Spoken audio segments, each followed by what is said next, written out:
ఎన్టీఆర్ వైద్య సేవ ద్వారా ఆరోగ్య సేవలు లభించని వ్యాధులకు వైద్య సహాయం నిమిత్తం సీఎం సహాయ నిధి నుంచి కూటమి ప్రభుత్వం ఆర్థిక భరోసా కల్పిస్తుందని ఎమ్మెల్యే నల్లమిల్లి రామకృష్ణారెడ్డి అన్నారు. తూర్పుగోదావరి జిల్లా అనపర్తి మండలం రామవరంలో జరిగిన సమావేశంలో 76 మందికి 57 లక్షల విలువగల సీఎం రిలీఫ్ ఫండ్ చెక్కుల్ని ఎమ్మెల్యే నల్లమిల్లి రామకృష్ణారెడ్డి పంపిణీ చేశారు.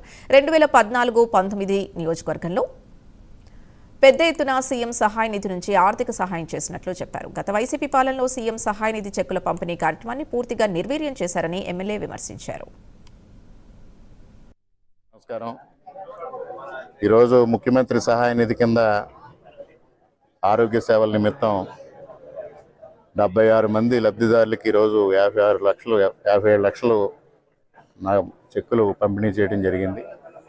ముఖ్యంగా కూటమి ప్రభుత్వం వచ్చిన తర్వాత ఎన్టీఆర్ ఆరోగ్య సేవ కింద ఏవైతే సేవలు కవర్ అవ్వటం లేదో వాటి నిమిత్తం వైద్యం చేయించుకున్న వాళ్ళకి ఆర్థిక సహాయం అందించాలనే పెద్ద మనసుతో ముఖ్యమంత్రి చంద్రబాబు నాయుడు గారు ఈ కార్యక్రమం చేపట్టడం జరిగింది. గతంలో 2014-19 మధ్య కాలంలో కూడా పెద్ద ఎత్తున రోజు ముఖ్యమంత్రి సహాయ నిధి కింద ఆర్థిక సహాయం అందించడం జరిగింది.